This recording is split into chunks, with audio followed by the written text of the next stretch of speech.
100 కోట్లు అప్పించిందని చెప్పారు కదా. పదే పదే మిత్రులందరూ కూడా పాత్రికేయ మిత్రులు ఒక్క విషయాన్ని చాలా స్పష్టంగా చెప్పదలుచుకున్నా. పదే పదే యూట్యూబ్ ఛానల్స్లో కానీ శాటిలైట్ ఛానల్స్లో కానీ సాయిరెడ్డి నెంబర్ 2 సాయిరెడ్డి నెంబర్ 2 అని చెప్తున్నారు పార్టీలో. నేను ఒక్కటే చెప్తా ఉన్నా, ప్రాంతీయ పార్టీలో నెంబర్ 2 అనే స్థానమే ఉండదు. అప్పట్లో మా అధ్యక్షులు, మా పాత పార్టీ అధ్యక్షులు కూడా స్వయంగా చెప్పారు, 1 నుంచి 100 వరకు ఎవరు ఉండరు, 101 నుంచే ఉంటుంది. ప్రాంతీయ పార్టీలో ఎవరైనా కూడా నేను నెంబర్ 2 అని కానీ భావిస్తే అది అంతా మిథ్య మాత్రమే. రెండవది, మీరు చెప్పినట్టుగా అధికారంలో లేనప్పుడు 2014 నవంబర్ నుంచి 2019 అధికారంలోకి వచ్చేంత వరకు మే 28వ తారీఖు వరకు పార్టీని సింగిల్ హ్యాండెడ్గా నేనే మోసా. జగన్ గారికి నేరుగా ఆయన ఆదేశాలను తీసుకొని నేను, జగన్ గారు, ప్రశాంత్ కిషోర్ ముగ్గురు ప్లాన్ చేసి మిగతా అందరి నాయకుల్ని కలుపుకొని పార్టీని ముందుకు నడిపించాం. నేను అప్పుడు కూడా నెంబర్ 2గా భావించలే. ఆ తరువాత కాలక్రమేణా అధికారంలోకి వచ్చిన తర్వాత ఒక 6 నెలలకి ఈ నెంబర్ 2 అనేటటువంటిది మిథ్య అనేటటువంటిది నేను కూడా గమనించా.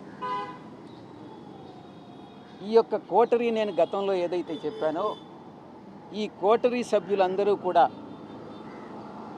నా మీద తినగవేము తీయనుండు అనేటటువంటి సామెత నాకు గుర్తొస్తూ ఉంది.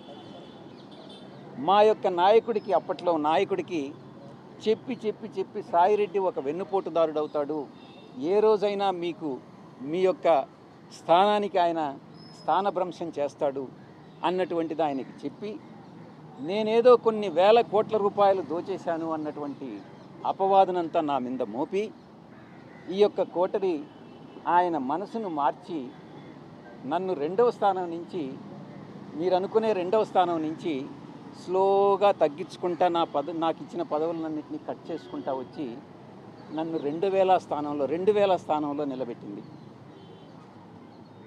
చాలా అవమానాలు పాలయ్యా. ఈ కోటరీ, మరొక్కసారి చెప్తా ఉన్నా, ఈ అవమాన భారం తాళలేక, ఈ కోటరీ యొక్క వేధింపులు తాళలేక, నాకు అప్పట్లో నా నాయకుడైనటువంటి జగన్మోహన్ రెడ్డి గారి మనసులో స్థానం లేదని గ్రహించి వేదన చెంది నేను పార్టీ వీడడం జరిగిందే తప్ప వేరే ఏ కారణం కాదు.